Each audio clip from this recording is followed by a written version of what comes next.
By the end of this session, we'll talk about a big data problem. We'll also look at how does the Hadoop ecosystem come to the rescue for that problem. We'll talk about the features of Hadoop 1.2 architecture and the limitations therein. We will look at how does the Hadoop 2.0 architecture overcome those challenges. And then we'll have a small quiz to reinforce whatever you learned for today. Okay, so does that sound good, guys? Are we good to go? Can I quickly get a confirmation? Great. Okay. So, and for further queries, some you may have questions which may not be in the scope of this class, or maybe something which I'm not able to answer due to the paucity of time. You can always put those questions on Twitter at hashtag AskEdureka. We'll be monitoring that and we'll be answering those questions. You can follow us on Twitter at edureka.in and like us on Facebook on edureka.in.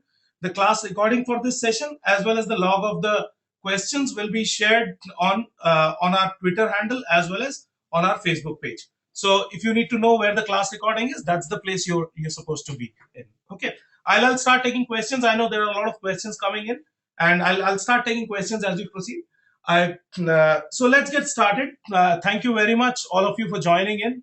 We have almost 45% people, as the poll tells me, from India, and there are around 40% of people from US and other countries. The remaining people are from other countries. So good to have all of you, eclectic mix of audiences here. And so let's get started. I'll keep taking questions, and you can start putting in your questions at this place as well, so that everyone else can also see those questions, and we'll answer those questions there.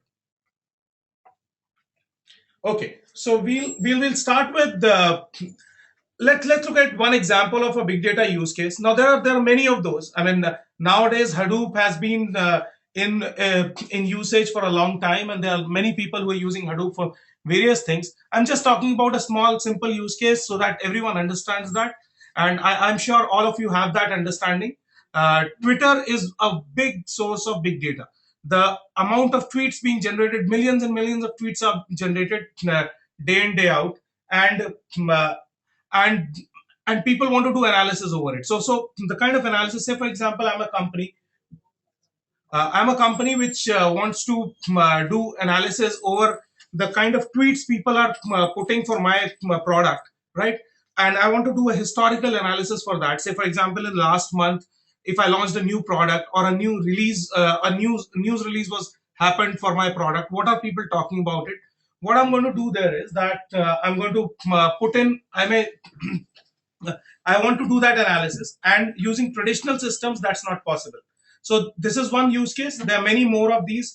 There are use cases where people do video analysis. There are use cases in the insurance industry. There are use cases in the finance industry. We'll not talk about all of those. Just to give you a view that okay, what all big data is and where all Hadoop can be used. This is one simple example for that.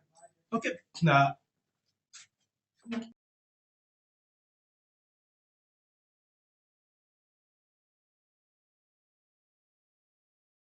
So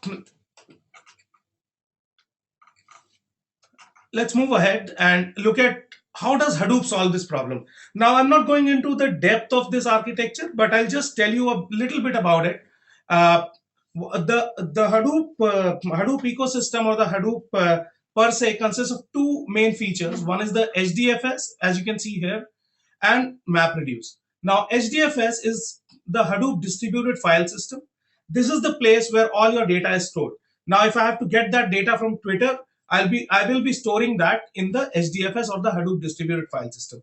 The Hadoop distributed file system, or the HDFS, consists of a name node, which is the master node, and multiple data nodes where the actual data is stored. So these are various slave nodes, and data is stored as blocks inside these data nodes. The name node contains the metadata, which is the information regarding these data nodes, that okay, which data is stored where, the file system details and all, everything is stored in the name node.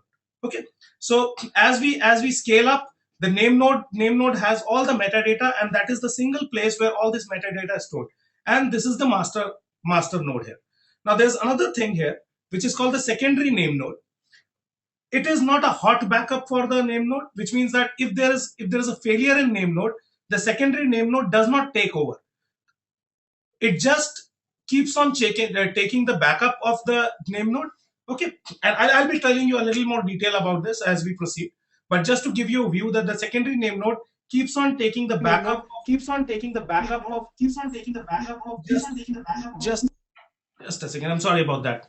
Okay, so the secondary name node, what it does is that it keeps on taking the backup. Okay, it keeps on taking the backup of the metadata which is stored in the name node.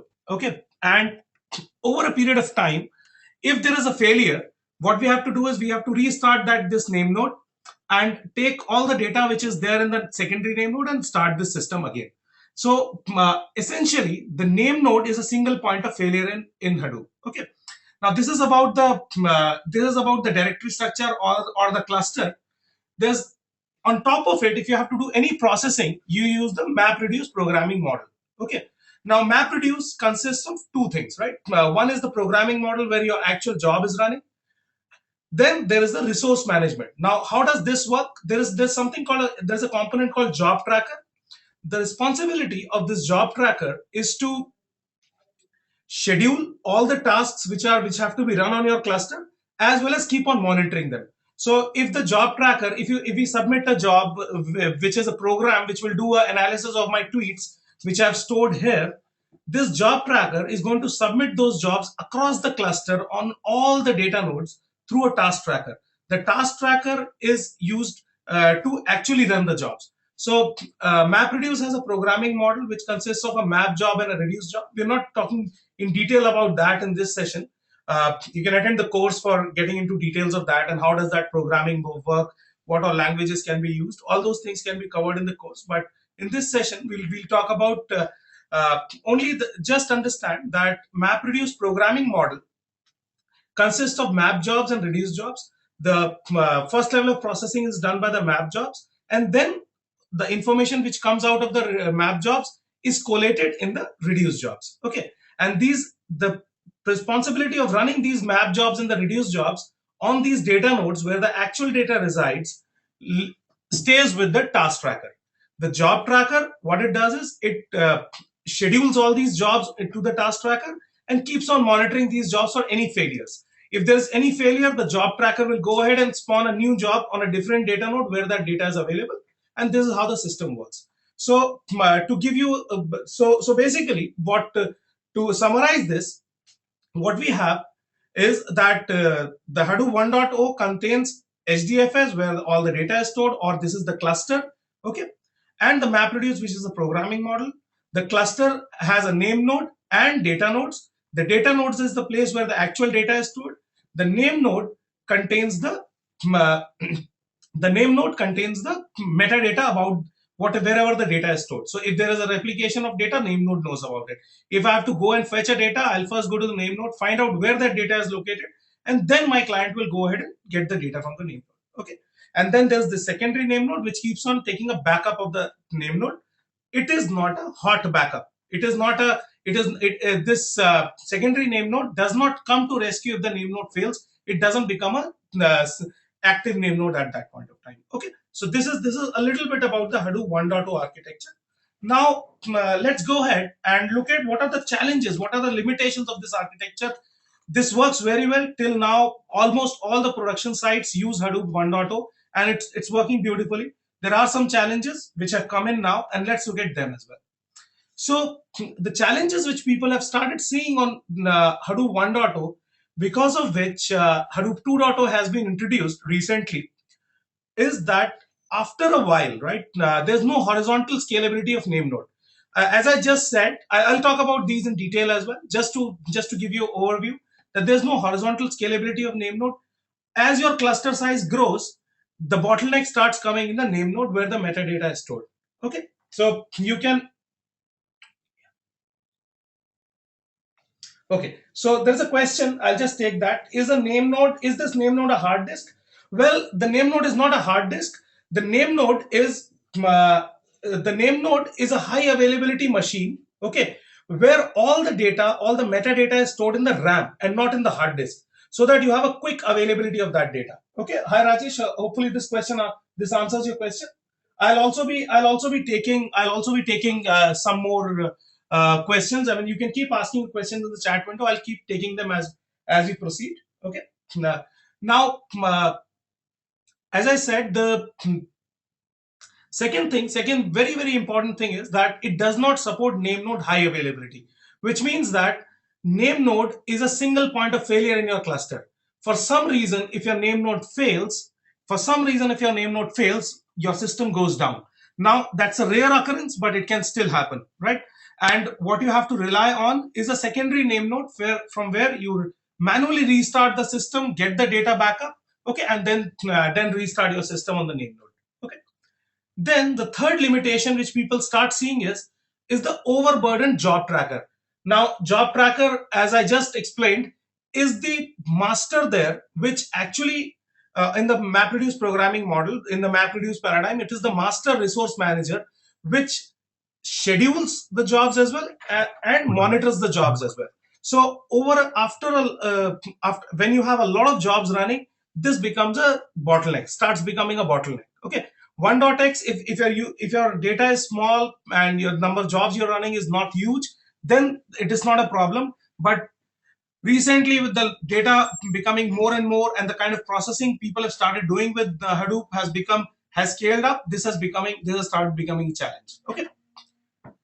Another very big challenge is it is not possible to run non-MapReduce big data applications on HDFS.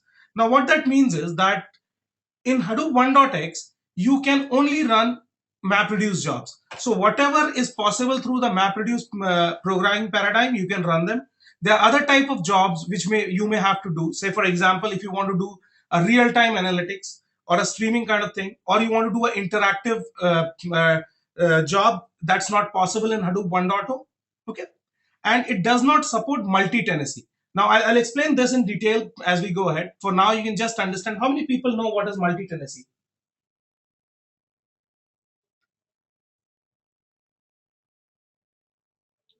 Okay, so there are a couple of questions which I'll just take after I finish this slide.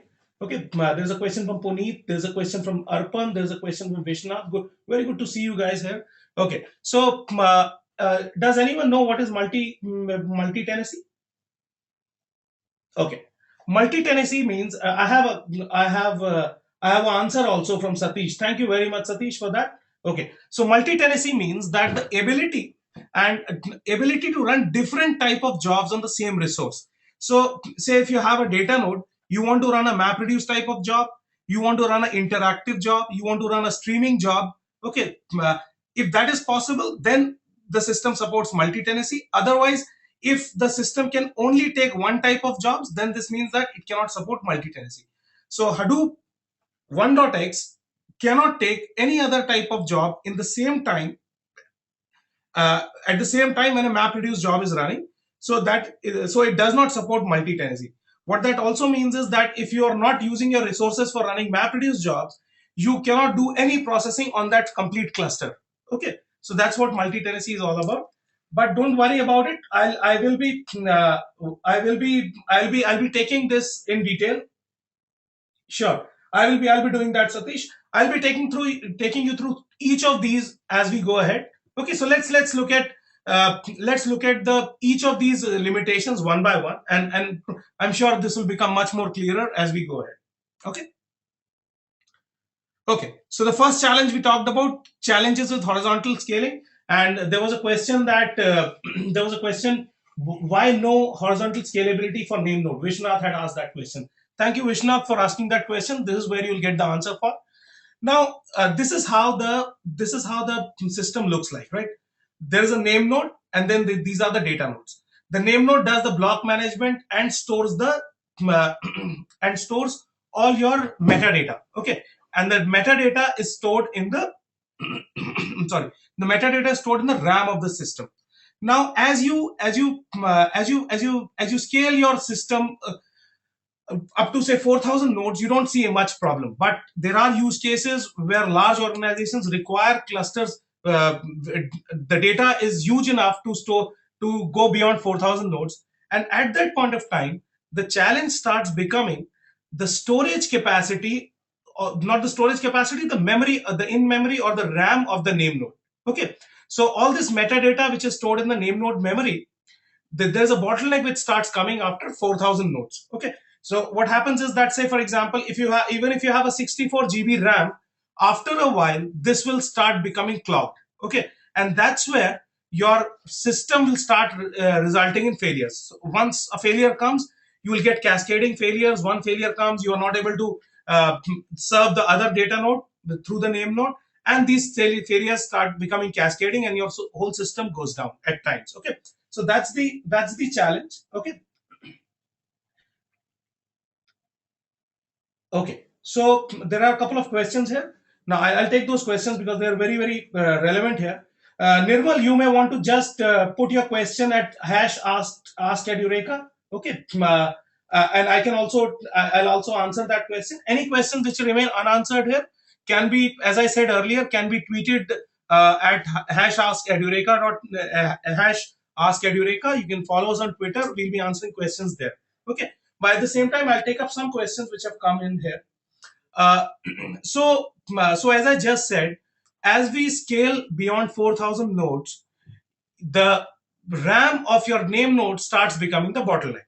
Though it can be a 128 GB RAM, but still you may start getting failures because of it is overburdened there. Okay, and which results in cascading failure. There's a question: why can't one more workstation can work as a name node? Good question. This is something which is not supported in 1.x. Okay, so you can have just one name node in your system, and that's the solution to this problem. You've rightly said, Vishwanath, thank you very much for suggesting that. You rightly said that you can use more than one name nodes, and that's what the Hadoop 2.0 architecture has come up with. In Hadoop 1.0 architecture, there's just one name node. Okay. Okay, so there's a question from Satish. I'll take that as well. It says at high level, name node is like a pointer to the physical storage address. Right. It actually is the pointer to the physical storage address. It knows where a particular block of data is stored. It just contains the metadata information about the data which is stored in these data nodes. Okay, I hope this clarifies others as well who may have that question. Thanks, Satish, for asking that. Okay. There's another question. If the meta size, that's from Vinayak. If the metadata size is very huge because of large number of small files, then there's no scalability of name node.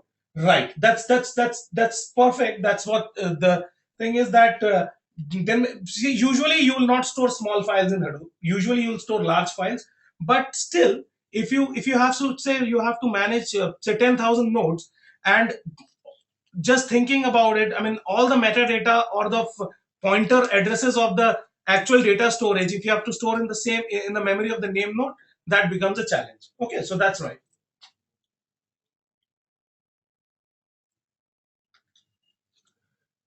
Okay, if the physical storage change, will it be updated? I'm not sure if I got the question, Satish, right?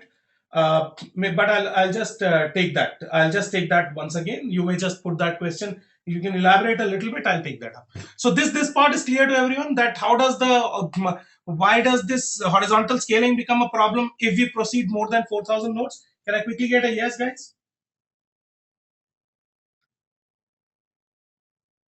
Okay, I've got a few yeses. If anyone is not clear, I can explain that once again. Yeah, please don't be frugal in putting a yes here, because that gives me a view that if you're clear about with the explanation or not. Okay, since you're spending time here, please give me a yes. Okay, I've got a lot of yeses. Thank you very much, Arpun, for the smiley. Okay, great. So I've got a lot of yeses. Looks like everyone is clear with this. Okay, Tirupati says, can you please repeat? Sure, I'll just do that, Tirupati. I'll just quickly tell you what I tried to explain here. So your cluster consists of the name node and the data nodes. The data node actually contains the actual data blocks which you will be using for processing whatever data you've ingested. Say, for example, all the Twitter data which you ingested in your system in the data node. The name node contains the metadata about it, or contains the addresses of all the places where this data is stored. Okay. As you scale up, as you go beyond 4000 nodes, what happens is that all this data, the metadata, is stored in the RAM of the name node. Okay, and there's just single name node available here. So all this data is stored in the RAM of this name node, And once you go beyond 4000 nodes, this RAM capacity starts becoming the bottleneck, okay, which starts resulting in cascading failures. Okay, so I hope that is clear now. Is that clear, Tirupati? Great, thank you very much. Okay, there's another question. In 1.0, there was one feature that in case memory is not sufficient, files can be cached on the hard disk of that system to scale. Well, yes, that can be done.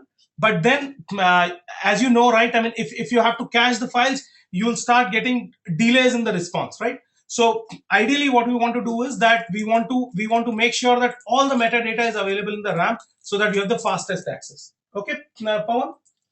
Now, there is the Hadoop 2.0 architecture solves this problem. We'll look at it as we go ahead, as we reach the Hadoop 2.0. But for now, just understand what is the challenge with the horizontal scale. Okay. So I hope it is clear to everyone now. Thank you very much. Yeah, I've got a lot of confirmations. Thank you. Now let's look at the second challenge we talked about, single point of failure, right? I just said that there's just a single name node, and in case the name node fails, I've put this in red. Please make sure that you understand it properly because a lot of people get confused here. That there is a secondary name node component which keeps on taking the backup of this. It connects to the name node regularly, keeps on taking the backup of the name node metadata and keep storing it in the hard disk. Okay, but it is not a hot standby. What that means is that if the name node fails, this does not come up automatically and this does not replace the name node. Okay, what you have to do is you have to restart the system, take the metadata from the backup, put it in the name node and restart the name node from the point where you last took the backup. So for example, if your name node failed and your last backup in the secondary name node happened 15 minutes ago, then whatever interaction happened in those 15 minutes, that is lost. Okay, so that's one feature of that's one challenge or one limitation of Hadoop 1.0 architecture, that the name node is a single point of failure, and the secondary name node, though the name may be misnomer, is not a hot standby. Okay, is that clear to everyone? Well, Abhishek asked me a question. Can we increase the RAM to address the problem? I believe you were asking about the earlier horizontal scalability. Yes, you can increase the RAM to address the problem, but you can, that's vertical scalability, but you cannot go beyond it, beyond a point, right? How much RAM can you have in a single data node? So that the problem comes when you are beyond 4000 data nodes, and then you cannot increase the RAM further. That's where the challenge comes. I hope that answers your question, Abhishek. Then there is one question: why don't we increase the name node size? I believe that is the same question which Abhishek had. Rajesh, failover the word. Yeah, it's not. Yes, that's right. So failover. There's no auto failover available. Thank you very much, Satish, for providing that. Okay. So okay. So I think. Okay, so let me take one more question. Is it possible to store the name node edits fs image on NAS? Well, yes, it is possible to store that. Arpan, maybe some people may not get this question right now, but I'll probably take this question, post the answers on the Facebook page after I put the recording. Arpan, you can go ahead and put this question on hash ask Edureka as well. I'll take up this question later on. Okay, I hope that's fine. Okay. Okay. So there's a question. Kabulsha Sheikh just joined. Okay, please asking a question. I'll just take that question as well. Kabulsha, by the way, you'll get the recording of this session as well, so you can follow that there. I'll just tell you quickly that the name node is a high availability machine which stores the metadata which is available on the blocks in the RAM. Okay, so okay. Okay, but vertical scalability should be stopped. There's a question of Srijit. Why do you require a 4000 cluster? There are no servers which had. Okay. Now, Srijit, I'll give you an example. Yahoo has a 10,000 node cluster. So there are use cases where you require a larger.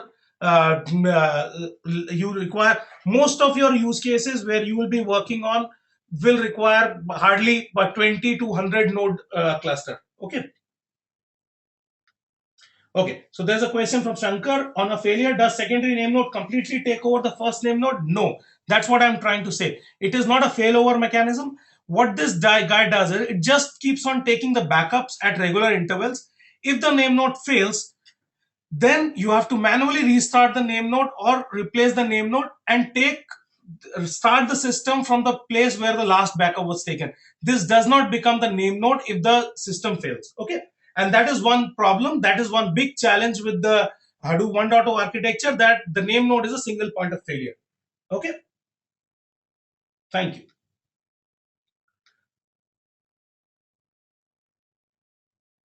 Okay. Okay, so there are a lot of questions here, guys. The questions which have not been answered right now, you can push them to the hash Edureka Twitter tag or post it on our Facebook page. We'll get you answers for that. Okay, and after the this, I'll be putting all these questions which came in this window, and I'll put them there. Okay, so some questions may not be answered due to the paucity of time, but now quickly give me a confirmation if you've understood the fact. I'll just repeat it, that the name node is a single point of failure. The secondary name node is not a hot standby for the name node, and it just keeps on taking the backup of the metadata which is stored in the name node in a hard disk. If you've understood this, can you quickly give me a yes, guys? Great. Okay.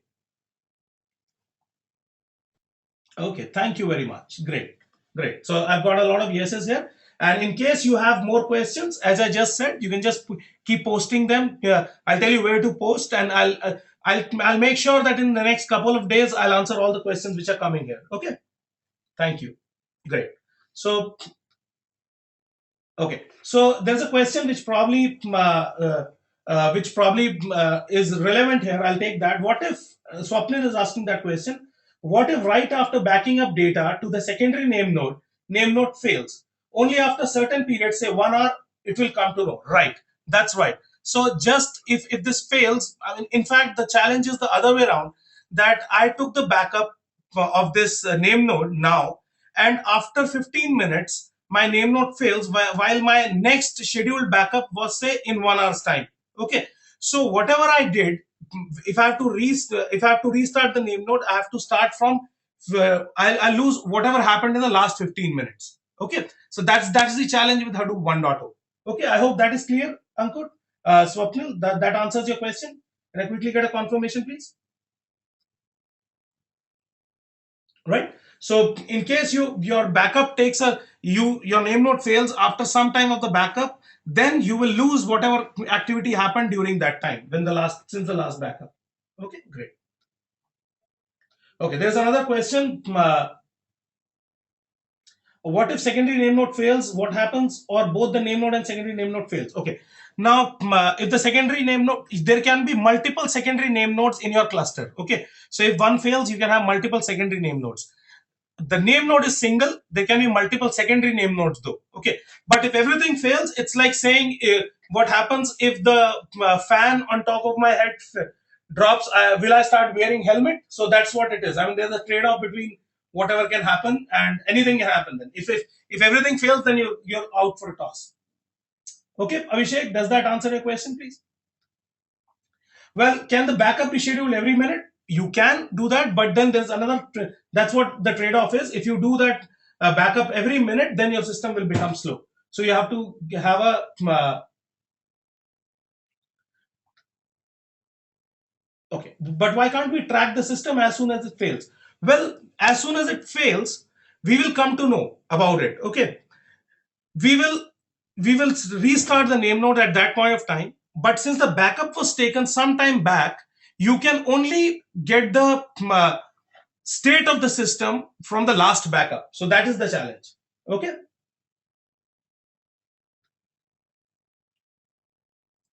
it is Arpan is asking question, isn't it a huge overhead of having multiple secondary name nodes? Yes, it is, and that's why I said usually you'll have one, but you have a provision of having multiple if you want to.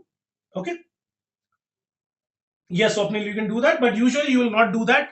See, one thing you have to understand, that the name node failure is a very, very rare occurrence, right? The name node is a very, very high availability machine. It has multiple CPUs, multiple power, so it will not fail usually. But the data nodes are commodity hardware, so they can fail a lot. Okay, so in case of a failure, you have a secondary name node, and this occurrence is a rare occurrence. Okay. Yes, so we will be actually yes. So there is a question that balancer can be used between both of them. Well, yes. So we'll come to that. How do we overcome this problem? That's where the Hadoop 2.0 architecture will come in. But if we've understood what I was trying to say here, that the name node is a single point of failure, please give me a yes so that I can move ahead.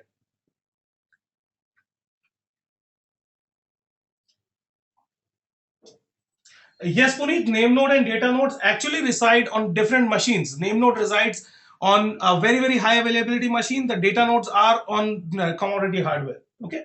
So, yeah, thank you very much. So, let's just move ahead now. Okay. We can, all these questions which remain unanswered can be answered later on through our the hashtag. Okay. Okay, so I also talked about job tracker getting overburdened. So what's that? Now, as I just told you in the beginning when I showed you the architecture diagram, there's a job tracker and then there are task trackers. The role of the job tracker is to schedule jobs and keep on monitoring them. The task tracker runs on the data nodes. Okay, this guy is the one which actually runs the jobs. Okay, so you have a program which is used to do some kind of trend analysis, and that program will be run by the task tracker on various data nodes. The job tracker will just schedule the jobs to the task tracker and keep on monitoring these jobs. Okay, so that's the role of that is the role of the job tracker as well as the task tracker here. Now, what happens is as your processing increases, if you have a huge amount of processing happening, there will be a time when the job tracker will start becoming a bottleneck because because it has to both schedule new jobs as well as keep on monitoring all the jobs. Okay, and in Hadoop the data nodes are on commodity hardware, and the failure of a data node is a very common occurrence. So many a times the job tracker will see, okay, this task tracker has failed. Okay, let me put this job on a different task tracker. So there is an ongoing activity which the job tracker has to do. It's not just that it schedules the jobs and it rests. Okay, so this starts becoming a bottleneck. Now this is one more challenge. If your processing increases, this challenge starts coming in. Keep this in mind, that how do we overcome this? You may have questions, you may have thoughts on that. Keep the thoughts in mind. You can just write your thoughts how to overcome that. The Hadoop 2.0 architecture answers that. Okay, so this challenge is clear to everyone, that the job tracker, which is a single uh, work workforce there, which keeps on scheduling jobs as well, monitoring jobs as well, resource management also is done by job tracker, so it becomes overburdened, right? So is this clear to everyone, guys? Can I move ahead? Can I quickly get a yes here? So job tracker runs on a machine where name node and the task tracker runs on the resides on the data resides, right? That's right. The task tracker runs on the data nodes, and the job tracker can be on the same machine as the name node, or it can be separate as well. Okay, that but you can understand it that okay, job tracker is related to the name node, task trackers are related to the data node. That's a good understanding to have. Okay, so Venkat says should have more than one job tracker. Okay, let's see how resource management for job tracker is another question from Urban. Urban, just hold on for some time. But okay, I believe only two job for it: status gathering, scheduling the job. Okay, so I'll tell you about that part as well, Arpan. As we go to the Hadoop 2.0 architecture, then I'll make you understand that as well. Largely, it keeps on scheduling the jobs, and it keeps on gathering information whether something has failed or everything is working fine.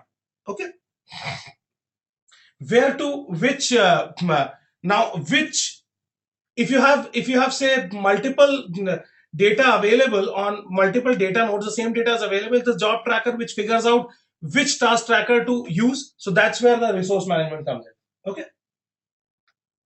okay, so it's Satish says if there are more than one job tracker, how to sync? Well, there's just one job tracker. There's not more than one job trackers. That's why this overburdening happens. What Venkat was suggesting, that you can have more than one job tracker. Now that's one suggestion which has come from Venkat. We will look at it whether the Hadoop 2.0 architects also thought about the same, and how did they solve the problem when we reach the Hadoop 2.0 architecture. Okay. There's a question again, which is when a data node fails, we need to start it again from the beginning. Why can't we resume it from the point of failure after restart? Okay, when a data node fails, well, the data nodes have the data inside them, the actual data. if a data node fails, a task tracker fails, job tracker will find another data node which has the same data, because there's a data replication which happens in Hadoop, and it will run those jobs on that task tracker. Okay. So we don't worry too much about data nodes failing, because it's on commodity hardware. We want to keep the overall system cheap. So that is already built in, that if the data node fails, I know where to run the task tracker again and get the data back. Okay. So I hope this is clear to everyone. The overburdening of job tracker limitation is clear to everyone. Can I quickly get a yes and move on, please? And you should not say yes if you have not understood it, because I will be asking questions. Okay, towards the end of this session you have to answer questions, so just make sure that if it is not clear, just tell me if it is not clear. Okay, great. So I get almost everyone is giving me yes, so very nice, very good. So thank you for being so attentive. Okay.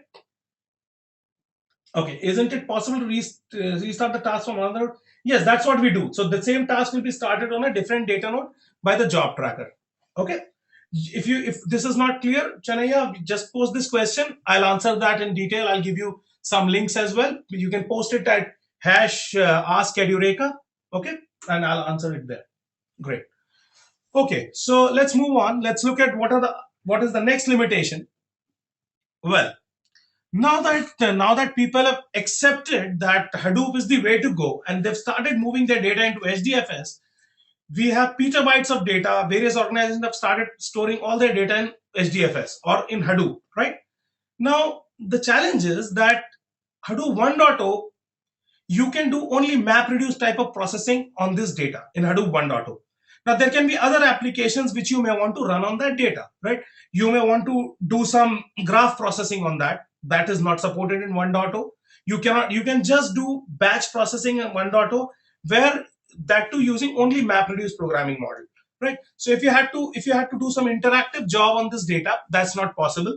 You can just do MapReduce. So if you have to do any kind of that thing, you want to do a real-time analysis, or you want to do a graph analysis on your data, you have to find an alternate data storage and move this data into that storage. So that's one big challenge which organizations have now that they've already committed to Hadoop. They've moved all their data to Hadoop. If they have to do some other type of analysis, which is not possible using MapReduce, then they have to move some amount of that data into some other system and then do that analysis. Okay. Now you can ask, okay, don't use MapReduce, but you can still use, without using Hadoop, you have that data stored in your machine, okay, in your hard disk. Why can't you do some other analysis using a different application on this data node itself? Well, that's where multi-tenancy comes in. In parallel, you cannot run a MapReduce job and a different type of job. Okay, so that's another challenge, because of which, though you cannot run non-Hadoop jobs on your Hadoop data cluster. Okay. Yes, job tracker is written in Java. Okay, so that's where these are the challenges. So you have a lot of unutilized data in HDFS, where you could have done a lot of other type of processing as well, but you are constrained because of the fact that the only MapReduce programming model is available. You cannot do any graph analysis on it. You cannot do any text analytics on it, text analysis on it, which means interactive analysis on it. Okay, and since multi-tenancy is not supported, that is, which means that you cannot run two different type of jobs in parallel on your data node. So you are limited. The only option you have is to move some of this data, whatever you require, on a different storage and do that analysis there. So that's one big disadvantage of Hadoop 1.0. Okay. Okay, what is a MapReduce job is a question. Well, Himanshu, I can answer that question in detail here, but I'll probably not do that. I'll just give you a view of how does a MapReduce job work.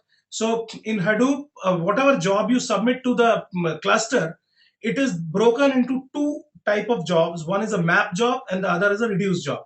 And uh, one set of one set of one set of processing is done in the map job. The output of the map job goes into a reduce job, which collates the information from various map jobs, and you get the final output. Okay, so that's how the MapReduce thing works. Okay, for details, you may want to look at, you may just post this question as well.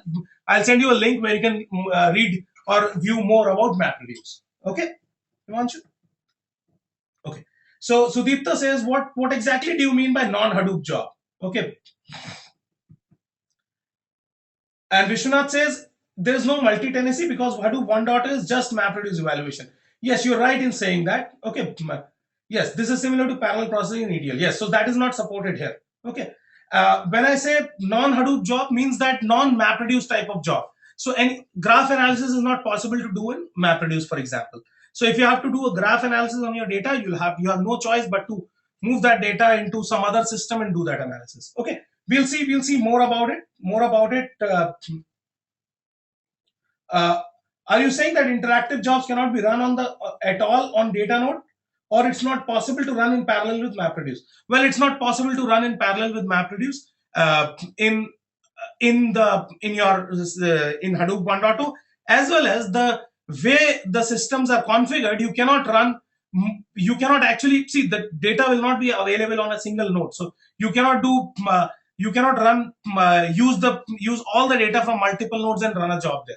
Okay, so that's the challenge there. I'll talk more about it. I'll talk more about it, Swapnil. When we reach Hadoop 2.0, I'll talk about what are the various other type of non-Hadoop jobs. Okay, so give me some time. Okay. Another important fact: job tracker only gives resources in terms of map and reduce slots. Yes, so the job tracker, what it does is it tells you where to run that task tracker, and it will keep on monitoring that. Okay.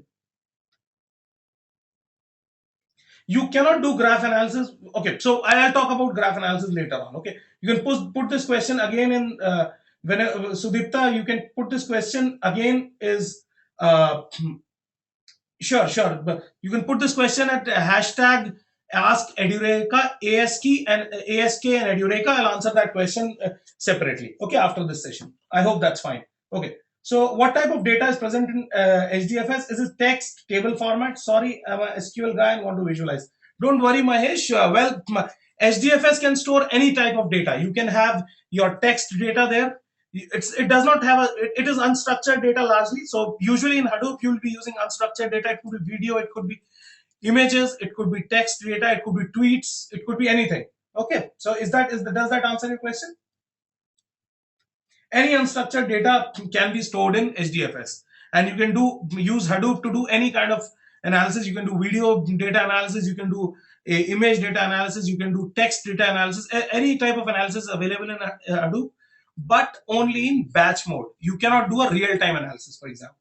Okay. Yeah, so that's what okay, great. Okay. So this challenge is understood by everyone, that if you have to run a non-Hadoop type of job or a non-MapReduce type of job, that is not possible. You cannot utilize the processing power of your large cluster for doing anything else other than MapReduce. So this is the challenge I'm talking about here. Okay. Can I get a quick yes from everyone if people have understood this? Don't be frugal in writing a yes, please. Okay, great. Thank you very much. So I'm getting a lot of yeses here. Great. So let's look at what is next. Let's move on. Okay, so now Hadoop 2.0 comes to your rescue to overcome all these challenges. Okay, I'll just list down all the features of Hadoop 2.0. I'm not talking about all the features. There are many other features as well. I'm just talking about most important features which help you in overcoming the challenges I talked about just now. Okay, so the first feature, which is HDFS Federation, which is, I'll talk more about it. I'll show you a diagram as well, just to understand. It supports multiple name nodes now.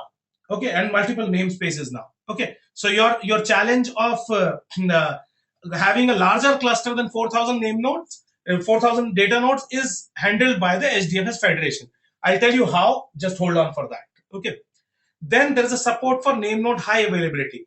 Now in Hadoop 2.0, we have a concept of active and passive name node, which means that if your active name node fails, there is a failover mechanism, or there is a hot standby available, which takes care of your single point of failure thing. I'll tell you how that happens. That is also something which will be upcoming. Okay. Then you have Yarn, which is the full form of which is yet another resource negotiator. Now, instead of MapReduce, you have something called Yarn. Okay, Yarn takes care of, has a better processing control. I'll go into details of that as well. It has support for non-map reduce type of processing, and it also supports multi-tenancy. I'll tell you in detail how all these things work. For now, just imagine and tell me if whatever I've said is possible, then will we be able to get rid of all the 1.x limitations? If whatever I said, if you have say SDFS Federation using the single point of failure problem and using Yarn, whatever things I talked about, will we be able to take care of that using these features? Can I quickly get a yes so that I know that you remember what I just said? Okay. So Venkat says job tracker issue is still there. Well, better processing control in Yarn will take care of the job tracker issue. Okay. What is the limitation which Vishnath you can see? So can someone quickly answer all the limitations I talked about? Can you put in all the limitations? Okay, different type of data processing that is possible using Yarn. 4,000 nodes. Okay, that is the thing which will be taken care by the HDFS Federation, because you now have multiple name nodes available. Very good. So that was one. Say like graph data. Yes. So that will be also. So that is what will be answered by Yarn, where you can support non-map reduce type of processing. Horizontal scalability, no failover. Yes, that is possible because of this support for name node high availability. Great. So we've got, so everyone remembers the limitations. Very good. And now I'll tell you how does each of these feature take care of the limitations of 1.0. Okay. In the next 25 to 30 minutes, this will become clear to you. And don't keep asking questions. Okay. Okay, so Arpan has answered all the has put for me all the challenges. Name node and job tracker cannot run non-map reduced jobs and high availability. That's right. Okay, great. How to data store other than flat files? Well, Vishnath, you can. It is like a file system itself. You can. It's not a table structure as you have in your SQL. You can store anything there. Okay, and you can write an application which can process that. Okay, so using MapReduce. Okay, great, thank you. Okay, who is responsible for publishing Hadoop's specifications and features? Well, it is an Apache product, so it's an Apache project, so it is the Apache which publishes this. Okay, and but there are multiple distributors of Hadoop: Cloudera, Hortonworks, MR, right? These are multiple distributions of Hadoop which are available, which is like, see, you can imagine it as like pure Linux and Red Hat Linux. So there are multiple people who give support and additional features on top of it. But essentially, Hadoop is open source Apache project which is free to use. Okay. Okay, so security in HDFS is something which is there, and if you want to know more about it, I mean, I'll suggest you to look at the Hadoop administration course, which is there. They discuss in detail how is security managed there. Okay, so since HDFS is file system, does it require special OS? Well, HDFS sits over your Ubuntu or any other operating system or any other Linux flavor operating system. Okay, so at the bottom you have your OS, Linux OS. On top of it you have your HDFS. Okay, it can work on Linux. There is a Hadoop version for Windows as well, which is called HD Insights. That is from Microsoft, but that's not free. Okay, great. So let's look at so see on the security question. Yes, there is a security features are available there. As I said, if you want to know more in detail about it, you may just want to look at the Hadoop administration course on Edureka. They teach there in detail about that. Okay. Okay. So let's talk about the Hadoop 2.0 cluster architecture, the federation. Now in 1.0, we just had one name node, which was doing all the block management using a single namespace, and this was the storage. What has happened here is that let's come back to our question that, say, if I had what would you do if I had 10,000, if I had a requirement of storing data across 10,000 nodes? So in 1.0, you'll end up creating two clusters. Okay, so one cluster will have say 4,000 5,000 nodes, the other one will have 5,000 nodes. Okay, but now since this data can be different data, right? One could be your marketing data, one could be your finance data, and you may right? And you may want to do different type of processing on that data, but still, and so you can use two clusters. But what is the challenge in using two clusters? Now, though from a storage perspective, you can still use two clusters, but imagine if your one cluster is not working, you're not doing anything on that, all those 5,000 nodes are sitting idle. Okay, so what Hadoop 2.0 comes up with is a concept of name node federation, where instead of having a single name node, you have multiple name nodes available, and each name node has an associated namespace with it. Okay, namespace means that, okay, so on your data node you have now multiple namespaces. One namespace, for example, will only be catering to name node 1 will be catering to this one namespace, name node 2 will be catering to this other namespace. So imagine it this way, that you have, say, two high level directories on each data node. One directory is called your marketing, the other is called finance. Okay, sorry, one is called marketing, other is called finance. Name node 1 only can look at the marketing namespace, marketing directory on each of that data node, and name node 2 can look at the finance directory on each of those data nodes. So though you cannot store more data on it, I mean, you can just store, so you, if you have two name nodes in this place, one name node will look at half of that data, the other name node will look at the remaining half of that data. These name nodes are independent of each other. This name node 2 cannot access the data which is in the namespace of data node 1, and the name node 1 cannot access the data which is in the namespace of name node 2. Okay, so then what is the benefit? Can anyone tell me what is the benefit then? Great. So the benefit here is that they can still use the processing power of all the data nodes. Now your data, instead of being distributed on 5,000 nodes, the same data is distributed across 10,000 nodes. Okay, and since the challenge was not about how does this guy handle the processing here, but just the fact that the one single name node can only store metadata information of, say, data blocks equivalent to 5,000 nodes, and we have resolved that by just dividing this data across these nodes. So the total amount of data and the data blocks and the metadata remains the same.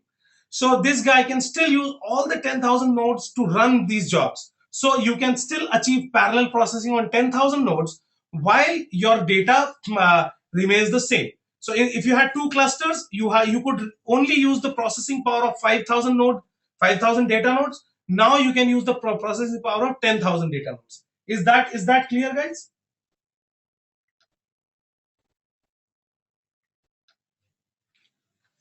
Okay. So Arpan, we'll talk about that. Just hold on for a minute. Okay. Just hold on for a minute. The whole idea of using the federation is to use your computing resource more optimally. Okay. That is the overall idea. Now, when we talk about pool means all the data blocks which are related to this namespace one, okay, will be stored here. Okay, will be available in this namespace. So whatever, say you have, let's assume that you had on each data node you had a namespace or a directory for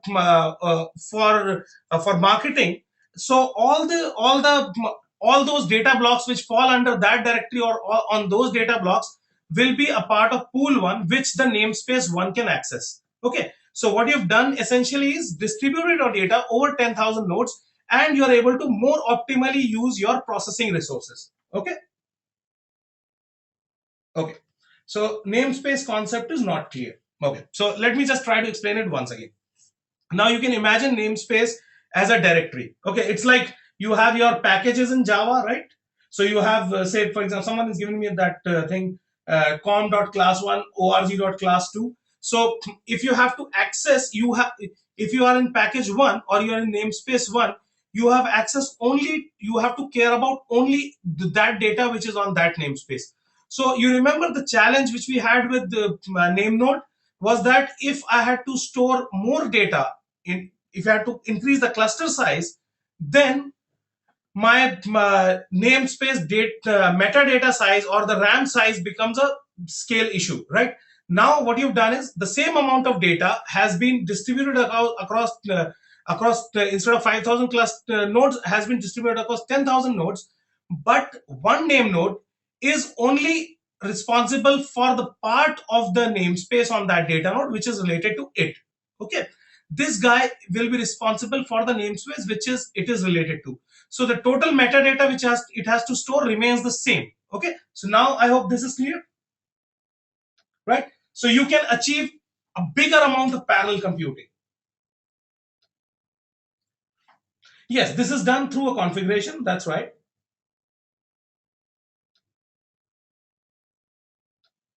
Okay, so great. So so is this clear? So the idea here is not to increase the storage space, but to actually be able to process your jobs in parallel and overcome the limitation of the name nodes RAM becoming overburdened. Okay, that's what the idea is. So you can more optimally use all the resources, or the complete cluster can be. So instead of running say 5,000 jobs, if assuming that one job runs on each data node, you can run 10,000 jobs in parallel and get the answers quickly. Okay. Okay. Okay, does client program need to know all addresses of all the name nodes? Well, each client will be referring to only will know all the name nodes. Okay, but each name node will be only be accessing pool of that name node. The pool contains the pool refers to the names to the data blocks which are in its own namespace. Okay, so these are block pools which are in say so pool one will contain all the blocks which are on the namespace of name node 1. Pool 2 will contain all the blocks which are on the name node which are in the namespace of name node 2. Okay. Yes, there was just one namespace in Hadoop 1.0, while you can have multiple namespaces here, where each name node restricts itself to its own that namespace only, but it can still run more jobs in parallel. That's the overall idea. Okay. Okay. So there is a question which. Okay, so as the name node size increases, the RAM also increases. Well, that's what the idea is, right? With the same name node size which you had earlier, by only referring to the block of pools which belong to this name node, I still have access to all the 10,000 nodes on the cluster. Okay, is that clear? Why does a name node be bound to only one namespace? Well, the name, because if it had to, so that's the problem here, right? This guy in Hadoop 1.0 has the responsibility of managing all the blocks in the cluster. Oh, after a period, after you reach a certain storage capacity, the metadata becomes so much that the bottleneck becomes a RAM of this system. Okay, now what we've done is, though the same data has been distributed across 10,000 nodes, and this guy only manages that namespace which is available here. So though you can still store the same amount of data as you could store in this in a single namespace, refer to that amount, but you can use the class the processing power of all the 10,000 nodes. Okay, so the only thing which has changed is you can still use the processing power of 10,000 nodes instead of being restricted to the processing power of 5,000 nodes. The amount of data you're processing is still the same. Okay, I hope that is clear. Okay, what is block pool?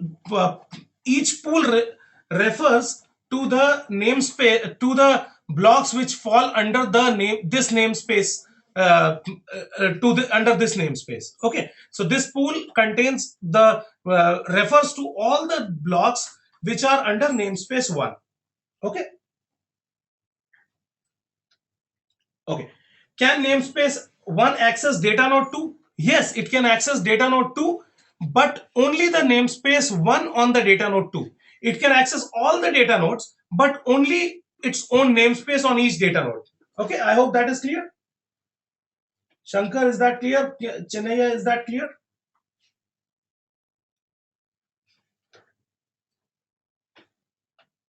So theoretically, infinite block space is available for a given name node namespace. Well, yes. So what you can say is that now you can have, say, if you want to use a 20,000 node cluster, you're not restricted by the RAM of a single name node managing it.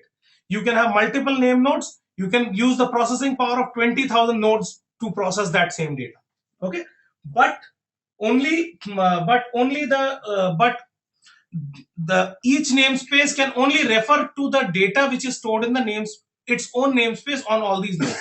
Okay, so essentially what you're doing is you're only processing single name node processes only equivalent amount of data but can do more parallelism. Okay,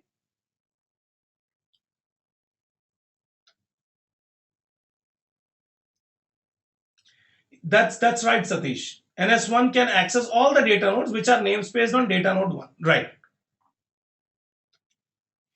Okay, that's a restriction which we put. It's not a limitation, it is a limitation which came from 1.0, and we put this restriction. Now usually all your data which you need to process can be managed in 5,000 nodes, but you want to achieve more parallelism. That's why you want to have a bigger cluster. Okay, there's hardly any problem which cannot be solved with these 5,000 data nodes, but since you want to achieve more parallelism, that's why you want to have 10,000 nodes. You want to distribute the same amount of data on 10,000 nodes. Okay. Can one block contain data of two different namespaces? No, no, that's not possible.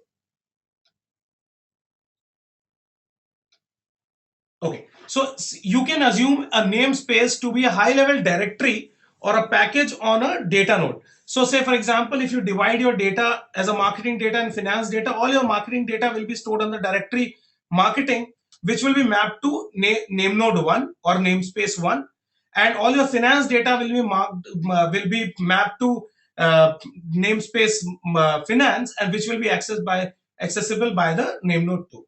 Okay, so I hope this is clear. Okay, so can you give an example of how more parallelism is achieved in this case? Sure. So as I was saying, right now, earlier you could have only 10, you could have your data only on 5,000 nodes. So you could use the resources of computing resources of only 5,000 nodes.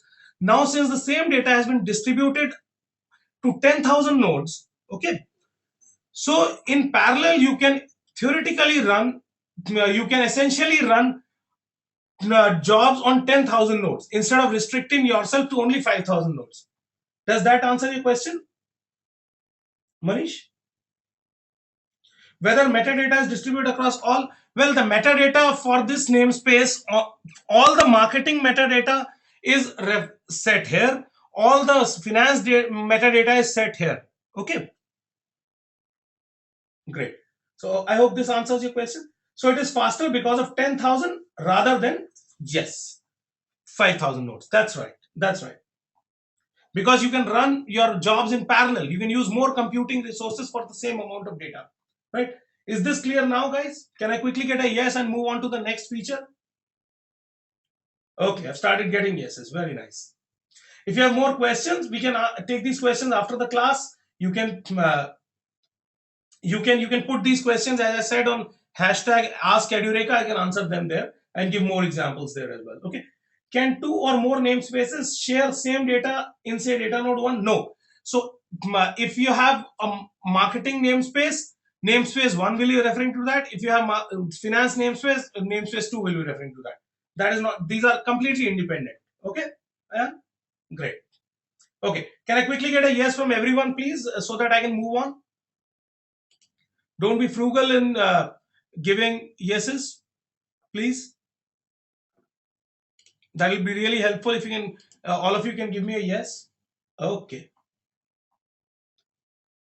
Okay, there's a question. The more data nodes added to the cluster, the more the name node will know about the cluster. Well, yes. So if you add new name node, new data node to the cluster, you will create name different namespaces on that data node, and accordingly each name node will be referring to that namespace. Okay, great. So I've got, can one data node have more than one namespaces data? Yes, it can, right? So each data node will have multiple namespaces and it will have the data of each, right? That's what the whole idea is, Arpan.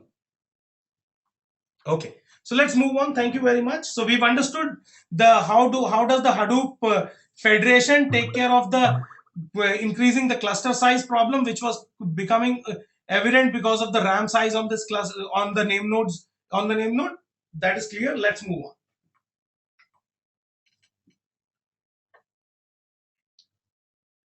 Okay. Okay, so this is the Hadoop 2 architecture summary. I'll talk about the all these features as we move ahead. You have active and a standby name node. There is something called yarn. Instead of the job tracker, you have a resource manager, and instead of a task tracker, you have a node manager. Okay, I'll explain this in detail. Let's look at first. First, we'll look at how does the Hadoop 2.0 architecture take care of the hot standby problem or a single point of failure problem. Okay,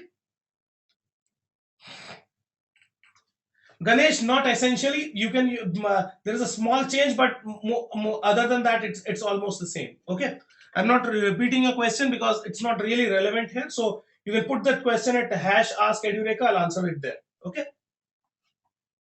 Okay. So the first problem we talked about was the high availability problem in there where there was no hot standby for the name node. Here you have an active name node and a standby name node.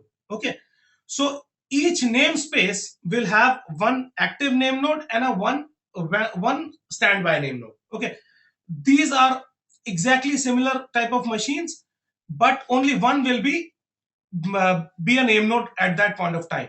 So one will be writing, the other will be just be reading, and there will be a shared edit log where the active name node keeps on writing and the standby name node keeps on reading. Okay, so if there is a failure of the active name node, the standby name node becomes the active name node at that point of time. Okay, and you don't end up there's no failure in this case. This takes over the role of the active name node. While, as we talked about earlier, in the Hadoop 1.0 architecture, you had to restart the system, you had to have a name node and then take the data from the secondary name node and move it there. Okay, so one important thing, read write logs apply only to its own namespace. So since there are multiple namespaces, there are multiple active name nodes and multiple standby name nodes. Okay, so each namespace will have its in the federation will have its own active name node and own standby name node. Okay, and this read and write will be restricted to its own namespace, as is logical, right? So it will be only considering it will be only be concerned about its own namespace. Okay, and all namespace edits logged to shared NFS storage. And say let's look at a problem where, say for example, this guy fails, or there is a problem, we assume that it has failed. Okay, and this guy takes over and this also starts writing.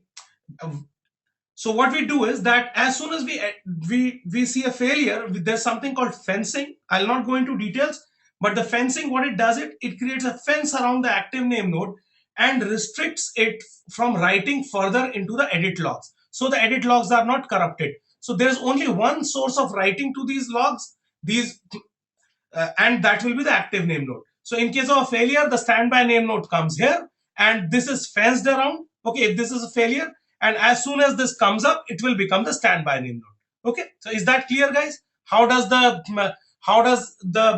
failover high availability achieved in 2.0 as compared to 1.0?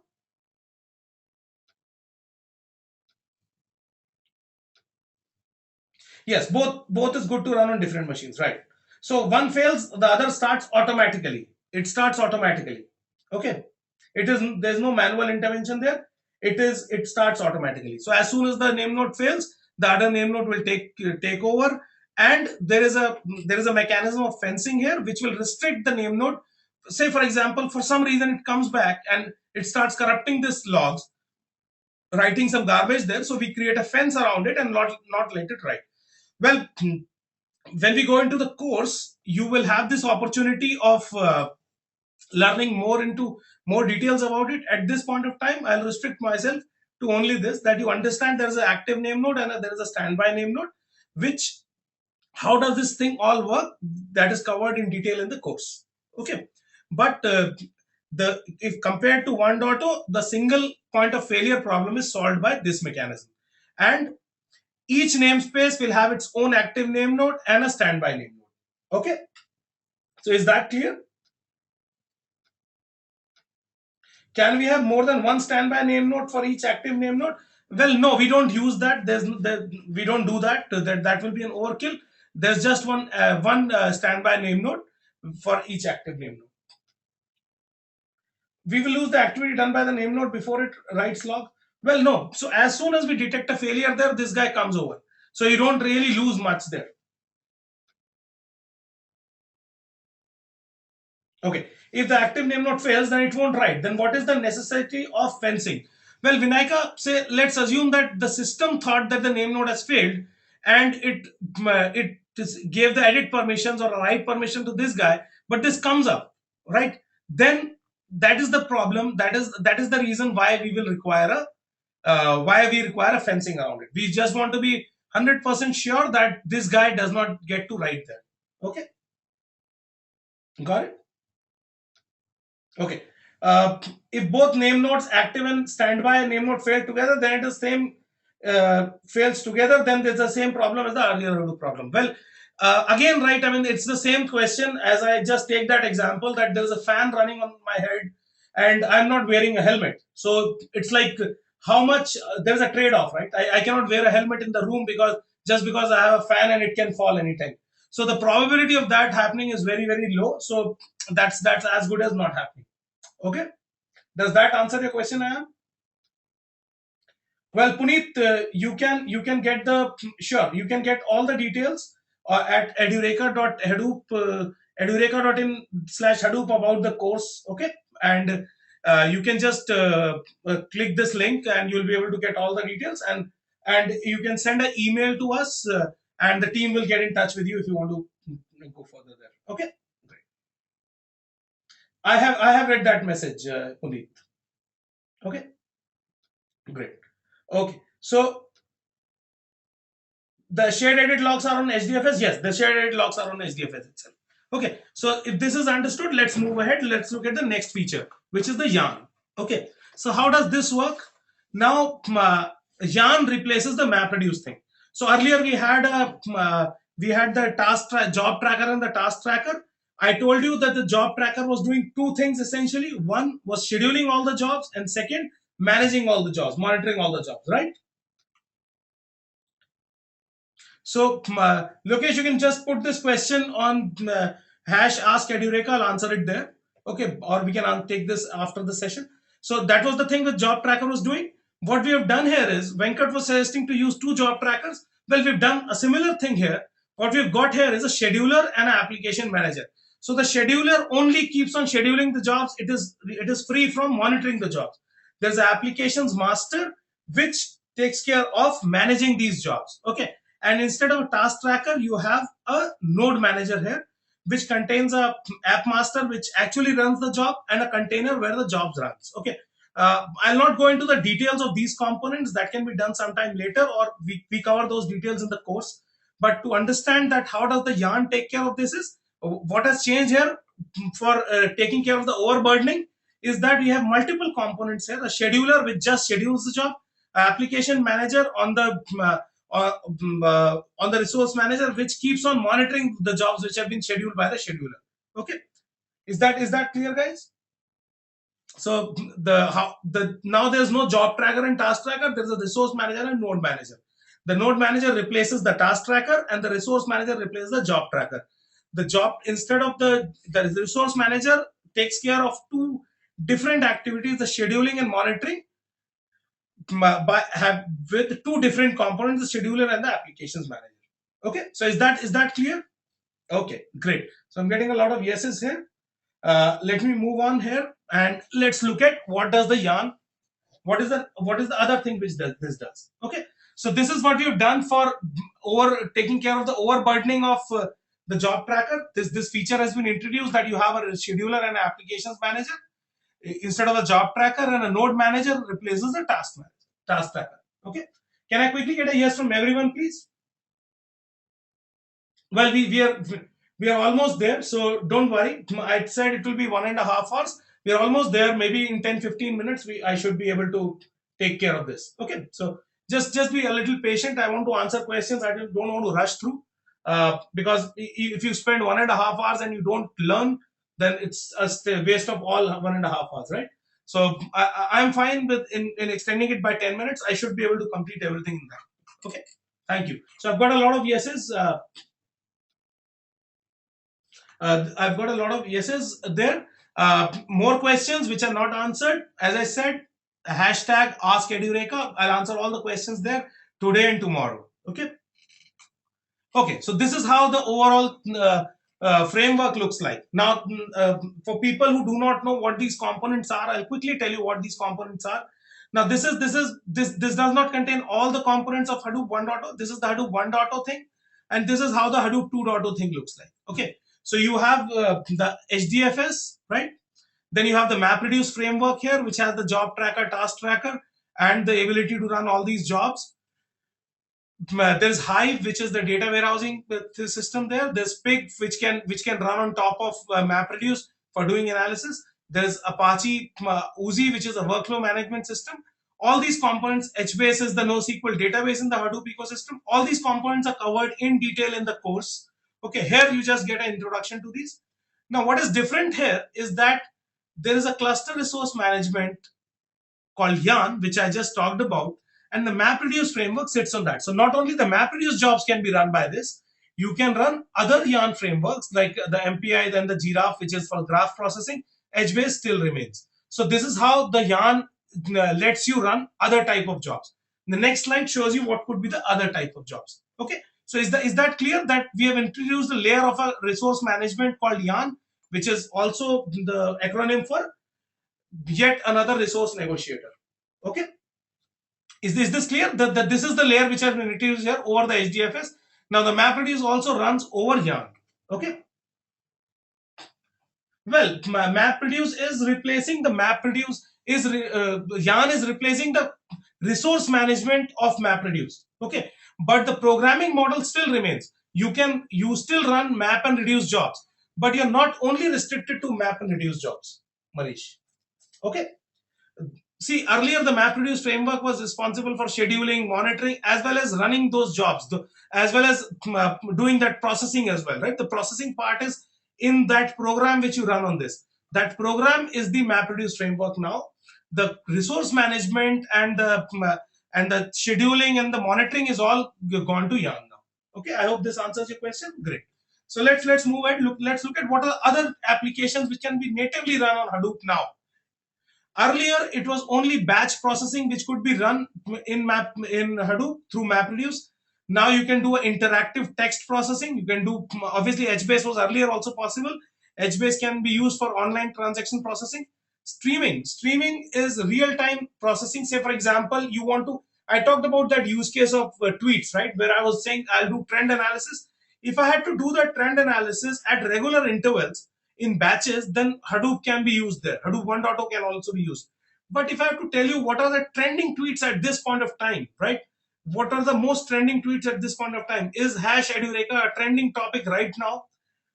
Then we need a streaming analysis, and streaming analysis can be done over Yarn using something called a Storm. Now, for those who do not know what is Storm, a Storm is again a Apache project which enables your real-time analysis. Okay, so we'll probably talk about it in detail in some other session, which we'll have some at some later point of time.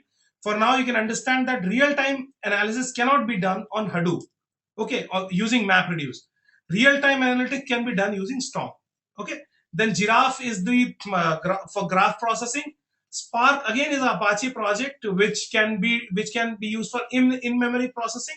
Okay, which is much faster than say MapReduce processing. And there are other type of things which can be done. Now the difference is that earlier only batch processing could be done in Hadoop 1.0. Now all this is also possible. So Yarn enables that. Okay. Okay. Like IPL ratings come from tweets, right? So IPL ratings which come from tweets, which is real time, can only be done using Storm. In fact, Storm was developed at Twitter itself, and then it was made a open source project. Storm is coming big time. Someone is asking what is the scope of Storm. Storm is coming big time. I'm huge amount of opportunities in Storm, and huge amount because of this possibility of doing real time analytics. Storm is coming up very large. Okay. Companies like Twitter, companies like Flipboard, companies like Amazon, uh, companies and there are many more companies which use, I know of Navisite using it for analytics there. Okay. Log processing also people use it. But it was started at Twitter for doing this real-time tweet analysis, which are the trending topics at this point of time. Okay. Storm is not only for Twitter analysis. Storm was started at Twitter, but say, if you know about Flipboard, guys, Flipboard, you know Flipboard. Everyone knows Flipboard. Flipboard is an app which you can create custom magazines on iOS or in Android. Okay. Can we not do real-time analytics using Flume and some other framework? Well, good question here. Now, for those people who do not know what Flume is used to move a streaming data into Hadoop. Okay. It is a tool for moving data into Hadoop, for ingesting streaming data into Hadoop, but you cannot do analysis in real time. You can move data using Flume into Hadoop, but you can still process it as batch. Okay. So for example, that use case I talked about, if I have to do a weekly trend analysis and say, okay, I launched this product, what are people talking about this product in the last 1 week? Then I don't need streaming, I don't need Storm. What I can do is move this data using Flume into Hadoop, and then do batch processing and find about it. If I want to say, for example, find out what was the effect of the people about a news story which was launched. Say, for example, a political party uh, uh, was came into news for some story. Are people talking about it? At this point of time, how many people are talking about it will be done through Storm. How many people talked about it, say in the last 5 hours or in the last 1 week, can be done through Hadoop. So that is the difference between real analytics, real time analytics, and a batch analytics. But Flume will still be used for moving data from, say, Twitter or any streaming server or any stream emitting log into Hadoop. Okay, does that answer your question? One is history, another is real time.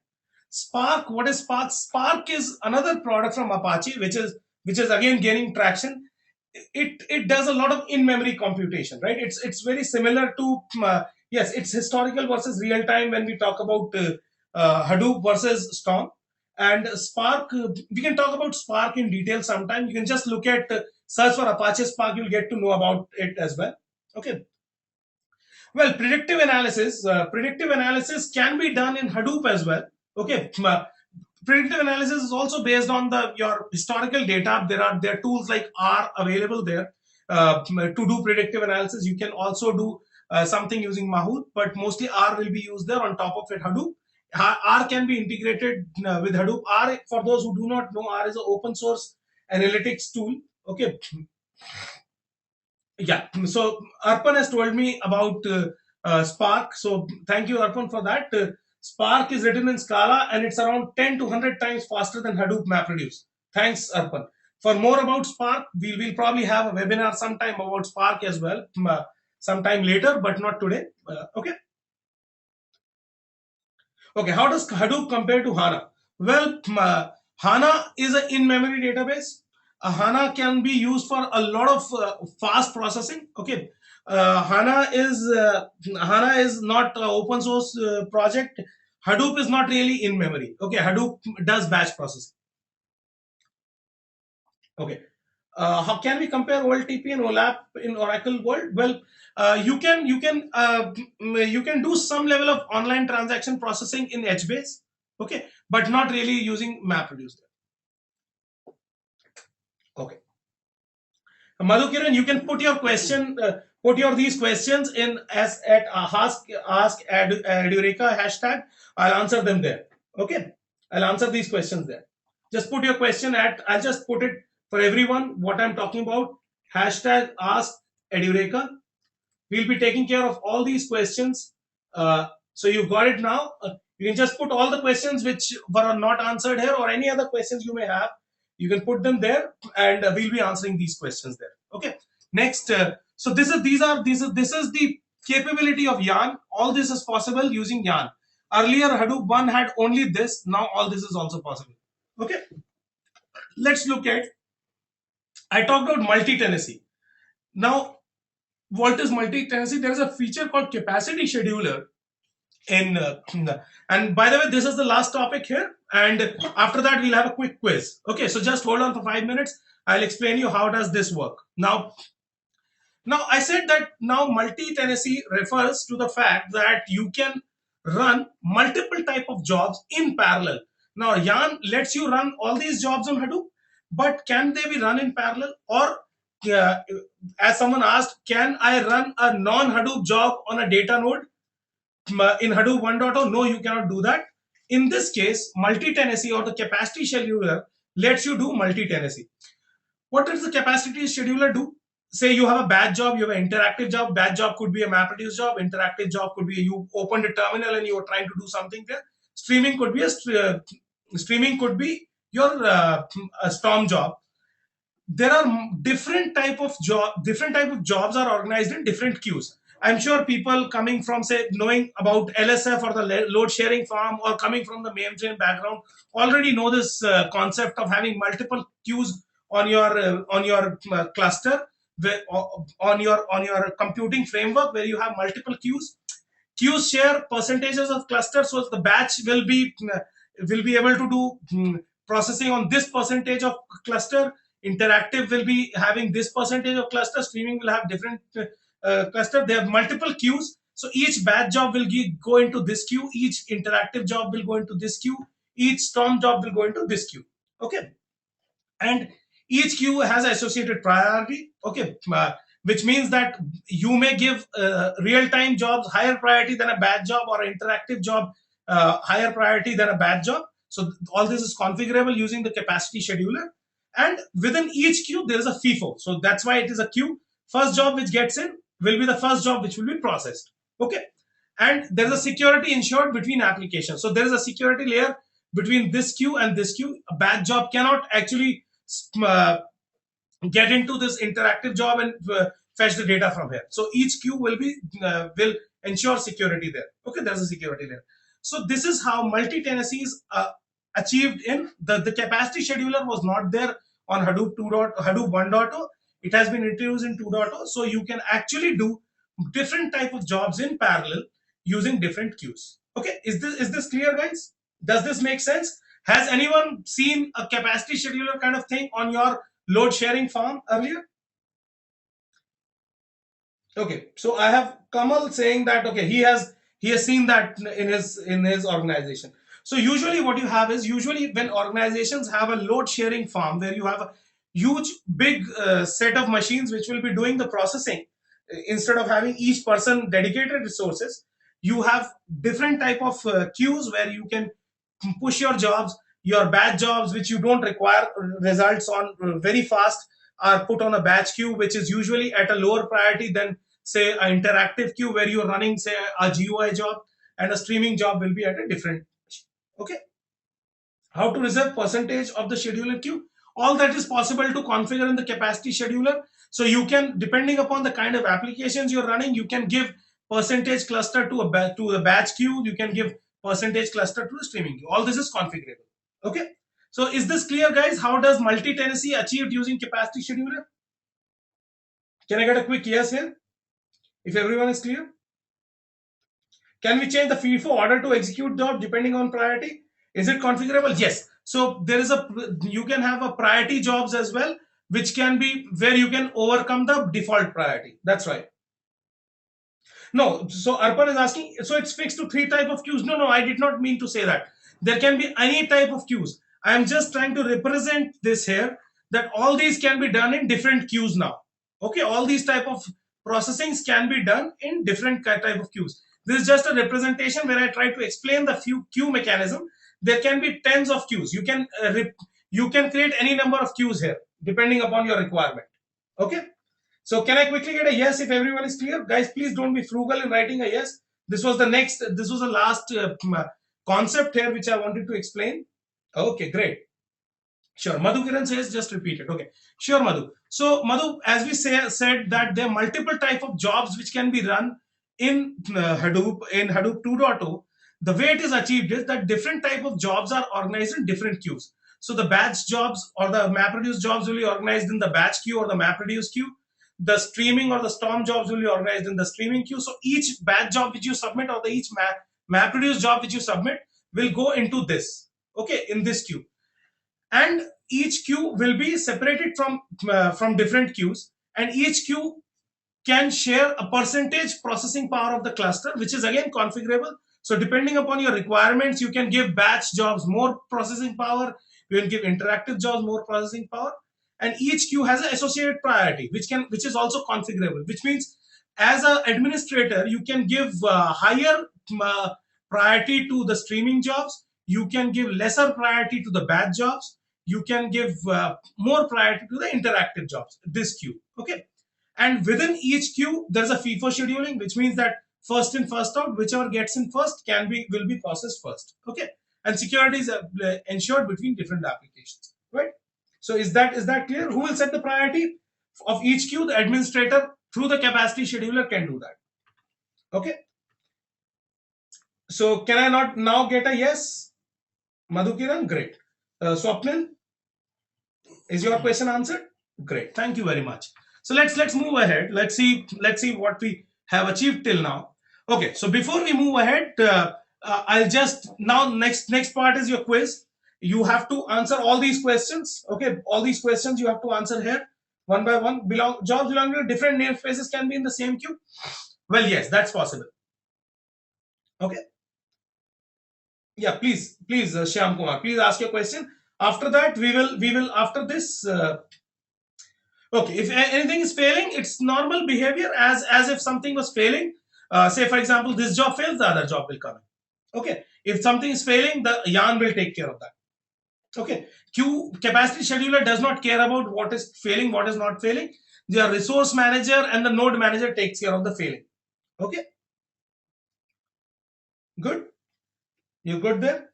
Great. Okay. So now what we've done till now, I'll quickly repeat it once again. The overall, whatever we've covered, this brings us to the end of this. But before you leave, you'll have to answer a quick quiz so that I know that you've understood everything clearly and you can also revise those concepts. So we started with the fact that what is the Hadoop architecture. We went on to tell you what are the limitations of the Hadoop 1.x architecture. The limitations were that the namespace, the single namespace, which leads to if we horizontally scale the and keep giving a yes if you believe that, right? Okay, Ashish, I'll take up that question in a while. Okay, so let me just repeat what I've done till now. So the three limitations or the four limitations we talked about were: one, horizontal scalability due to the restriction of single name node. Yes or no? Great. Number two was single point of failure, single name node, right? Good, thank you. The third thing which we talked about, what was that? Can someone tell me that? What was the third thing we talked about? Only MapReduce jobs can be run, right? Yes, non Hadoop, non MapReduce jobs. Very good. Thank you very much. Very good, Rashmi. Very good, Satish. Very good, Tirupati. Okay, Greg also. Yeah, Greg. That's right. That's right, Greg. Okay. Okay. Non-MapReduce job can be run only on Yarn. Yes. Now, then the fourth thing which comes in to play is multi-tenancy, right? So that is also not possible in Hadoop 1.0. How does Hadoop 2.0 take care of all these things? Overburdened job tracker. Very good. Very good, Aryan. Thank you very much. Very good. Very good. Now, how does Hadoop 2.0 take care of this? One, the first thing, by using HDFS federation, you can achieve horizontal scalability. You can have a larger cluster. Number two was your single point of failure. By using the mechanism of active and passive name node, you can achieve that, right? Yes or no? Great, very good. Then The third thing was your overburdened job tracker, which can be which you can take care by uh, I'm sorry, by using the resource management in Yarn, right? Where you, instead of having only the job tracker looking at the scheduling as well as the monitoring, you have a scheduler, you have a resource manager there, applications manager there, right? Very good. Thank you. Very good. Then Yarn can help you in doing running non-MapReduce kind of jobs, and capacity scheduler can take care of multi-tenancy. That's all we studied today, and I hope you got it. And let's see if you how much you understood. We'll have a quick quiz here, just in 5 minutes. I'll have 5-6 questions. Don't miss to answer them. I'll move on there. Okay. So Annie, let me introduce you to Annie. Annie is like my grandma. Okay, she keeps on pestering me. She keeps on asking me questions. So I got her here. She will test whether how did I perform in this. Okay. So she is going to test how did I perform in this webinar. If you're able to answer these questions all correct, then she'll give me good rating. Okay. Well, you can get all these slides. Just follow us on Twitter. We'll be posting these slides there. When like our Facebook page, Swapnil, you'll get all these slides as well as the recording of this class there. I'll be talking about that. Don't worry. So, and you know who Annie is. Annie is going to evaluate me as well as all of us together. So let's see if we can answer this first question. Name node HA, high availability, was developed to overcome the following disadvantage in Hadoop 1.0. You can put your answers in the chat window itself. Okay. What is the answer here? Why was the high availability developed? What was the disadvantage high availability took care of? Very good. So can everyone answer this question, please? Otherwise, Annie is not going to spare me today. I'm not talking about Hadoop 2.0 just to give you this. I'm just talking about name node high availability feature. Okay.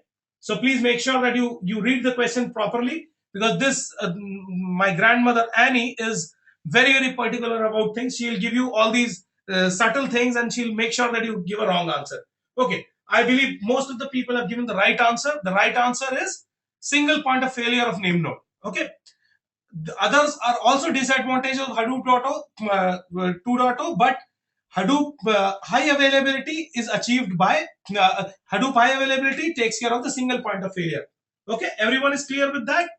Okay, and Annie also agrees with me. Thank you, Annie, very much. So I've passed this test, and most of you as well have passed this test. So anyone who had a confusion, is that clear now, guys? That high availability feature, the name node HA, is responsible for all those people who gave the wrong answer. Can you just give me a yes now? Good, thank you. Okay, what was Yarn developed for? Yarn was developed to overcome the following disadvantage in Hadoop 1.0 MapReduce framework. Tell me the answer to this. Now Annie is asking about Yarn. What was Yarn developed to overcome? Can I quickly get the answers, please? Yarn was definitely not for a single point of failure. What all Yarn can do? Yarn can let you achieve other than MapReduce jobs, as well as it reduced too much burden on the job tracker by introducing the concept of resource manager, right? The scheduler and this. So the answer to this is B and C. Okay. So answer to this is B and C. All of the people who got it wrong understood it now. Everyone who got it wrong is very few people actually got it wrong. Okay, great. So which of the following are a significant disadvantage in Hadoop 1.0? Now Annie has gone back to 1.0. She wants to confuse you. There's no particular order in her questions. She can ask anything. So tell me, can you quickly give me an answer to this? Which of the following is or are a significant disadvantage in Hadoop 1.0? Okay, this time everyone has got it right.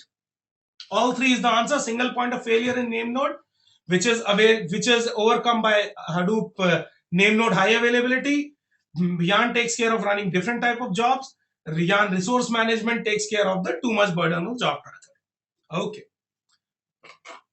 A Hadoop 1.x cluster can have multiple HDFS namespaces, true or false? Guys, quickly. Annie, I can tell you, I've taught this well. This class is an intelligent class, so don't worry. Everyone has got it right. Great. So false is the answer. The HDFS namespace or the HDFS federation is introduced in Hadoop 2.0 to horizontally scale the your cluster to better use your processing power. More parallel processing can be achieved, right? Great. Let's see if there is another question there. Can you use Hadoop 2.0 for real-time processing? Can you use Hadoop 2.0 for real-time processing? Well, you can, but you need to use, you cannot use just MapReduce for that. What do you use for that?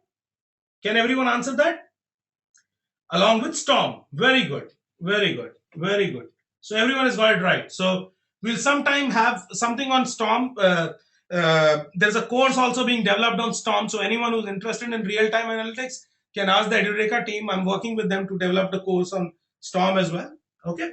Storm is the thing. Okay. Arpan says he's looking for the Storm course. Sure, Arpan. You can just get in touch with the team here. They'll help you out. Okay. The answer is no, because Annie says even though Yarn in 2.0 supports multiple frameworks for different workloads other than batch, you need Storm or S4 for real-time processing. Okay, so everyone has got it right. How does SDFS Federation help SDFS scale horizontally? Can someone answer this question? Please read it carefully. Annie is very good with words. She just takes this thing, she'll just take advantage of the fact that you don't read it properly. You'll end up giving a wrong answer. She's like your old English school teacher.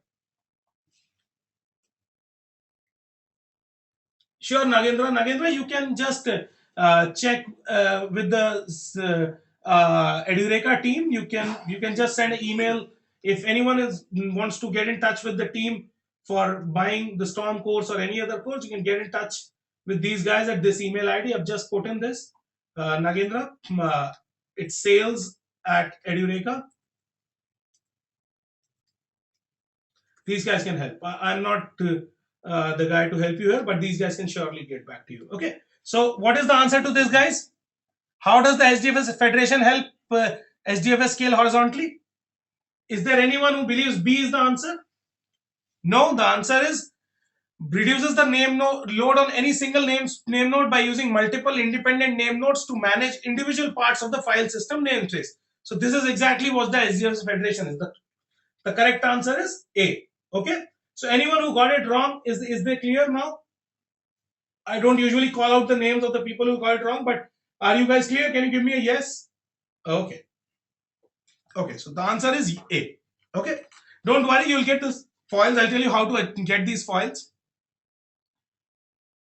Okay. So Annie has a question now. You have configured two name nodes to manage hash marketing and hash finance namespaces respectively.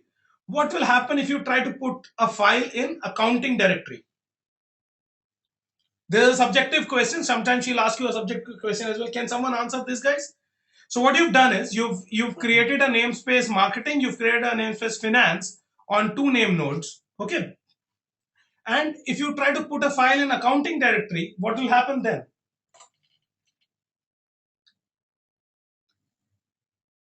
Very good. Very good. Not allowed.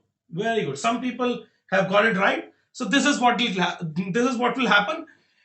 It will not allow, it will give you an IO exception. The put will fail. None of the namespaces will manage the file, and you will get an IO exception with no such a file directory error. And you'll have to create a new namespace for that. Okay, is that clear? Very good. So everyone has got it right. Very good. You need a third namespace. Very nice. Very good. Everyone got it right, guys? Everyone has understood it? Can I quickly get a yes? Just 2 more minutes and we are done.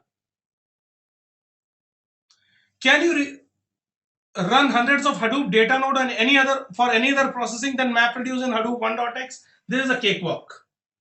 In Hadoop 1.x, can you run hundreds of Hadoop data node for any other processing than MapReduce? And trust me, no one's going to get this wrong. No, right. So all the data node resources are map and reduce slots with no or little room for processing any other workload. Okay, Hadoop 1.0 dedicates it to that. The capacity scheduler comes in handy here. It comes in with this multi-tenancy concept with these queues, so you can run multiple things there. Okay, so that's it, I believe.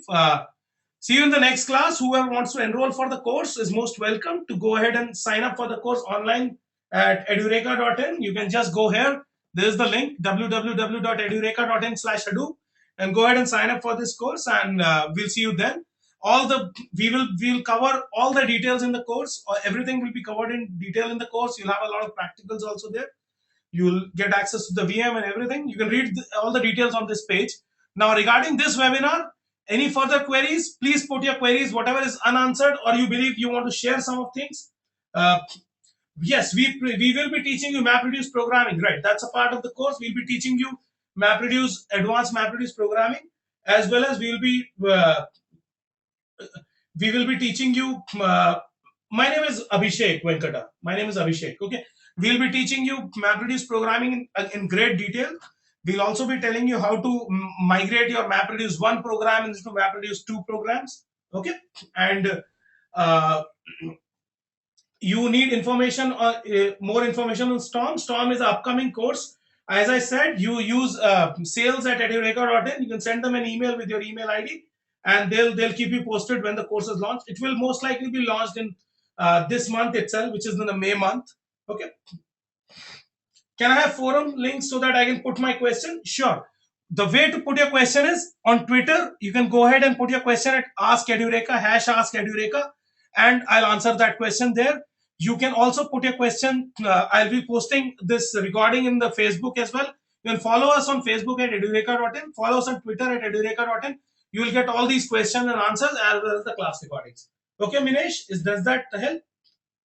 You've started working on Hadoop. All the best. Okay, can it be helpful for certification? Yes, definitely. I mean, a lot of people here in this class, in this course, have taken the certification. Thank you very much, Ayan. So, okay, Hadoop 2.0 course, Hadoop 2 course mandatory for Storm course. Well, Storm, it's not mandatory. You need some things which will be covered in the Storm course itself. Okay, and directly take the Storm course if you want to. But it will be good to understand Hadoop concepts. Okay, now there are a couple of questions. I'm taking questions now. First thing is, there is a question on class recording or any other further queries. All the questions which were answered in this class, go ahead, use #AskEdureka on Twitter. We'll answer questions there. Okay. You can follow us on Twitter at edureka.in. I'll just post this here as well. @edureka.in on Twitter. You can just note it. Use #AskEdureka on Twitter. Okay. Everyone got it? Okay. And go to Facebook, look for edureka.in.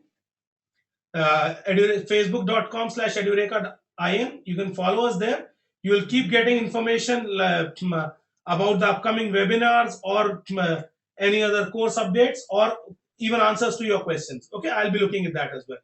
Okay, great. So now Hadoop. Okay, now I'll take a few more questions which I have. Forum link, I've already given you the answer. Use Twitter for that. Use Facebook for that. I'll answer questions there. Abhishek, while closing, Mahesh is asking me a question. While I want to ask, I am a Microsoft Visual Studio SQL Server experienced person interested in Hadoop Big Data Developer course, but I realized basics need to be known, that component used in that.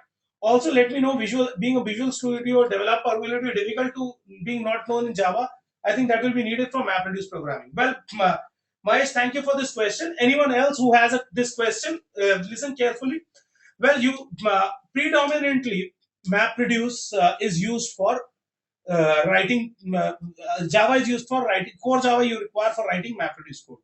Now, if you're a but you can use Hadoop streaming. There's something called Hadoop streaming, using which you can write your code in Perl, Python. Arpan can tell you more about that, and Perl, Python, and even C#. Right, so you're not restricted by only Java. And this Edureka's course also has complementary Java essentials with Hadoop. I'll tell you about the difference between data scientist and Hadoop as well. Just hold on for a minute. Edureka's course on Hadoop has this feature for your has a Java essentials for Hadoop complementary course, which will help you to brush up your Java skills as well. Okay, and you don't need a lot of Java. You need core Java for that. So you should be good to go with that, Mahesh. Okay, Mahesh, does that answer your question? Ayan says, I'll get in touch for training. Sure. So you get in touch with the sales team there for trainings, or you can just send us an email at the same email ID from which where you got this link. Okay. How about support for Cloudera certification, as certification plays major role? Now, let me answer this question this way. Uh, there are thousands of people have been trained by Edureka on Hadoop. Okay, we've been doing this training for a long time now, a couple of years probably. We're the first ones to launch this training. Lots of people have done various certification, industry certifications. You get, if you go through the training properly, you should be able to not only clear a certification, but also be able to get started on Hadoop hands-on. So the training is not just to give you a theoretical aspect or to prepare you on questions, right? You can actually do a lot of practical. You'll get a lot of practical expertise as well. But you can certainly prepare for a certification, Chris. Okay. Okay. I have done Hadoop 1.x. Do I need to know 2.0 for Storm? You need to know a little bit about 2.0 for Storm, but you should if you just opt for the Storm course, you should be able to take care of that. Okay. Okay. Yeah. C sharp it works, Mahesh. Yes. Okay. How HDMS files be transferred from RDBMS? Is there a way? Yes. There's a tool called Scoop, which stands for. I'll just write the spelling here. SQOOP. That is covered in the course. That's called. That is a abbreviation for SQL plus Hadoop. Okay. So this guy, the tool Scoop, is used to transfer data from any RDBMS to any other RDBMS. You can look for Edureka blogs as well. Okay, there are articles on how to transfer data from Oracle to Hadoop, how to transfer data from SQL Server to Hadoop, how to transfer data from MySQL to Hadoop. That all is covered in the course. Satish, I hope that answers your question. That this is the tool for moving data from RDBMS to this. And Flume is used to, say, for example, use streaming data into ingest streaming data into Hadoop. Okay. Reverse is also possible, right? You can move data from Hadoop to SQL as well using Scoop. Okay, both ways is possible. Oracle to HDFS is also possible. There is you can do that as well using Scoop. Scoop can work with SQL Server. It can work with Oracle. It can work with MySQL. Okay. So, guys, any further questions? Thanks for your time. It was great having you here. Please put your questions. Please put your questions on hash at Ask Edureka. I'll be more than happy to answer those questions. If anyone is interested in joining the course, please go ahead and send an email to sales@edureka.in. These guys can help you out.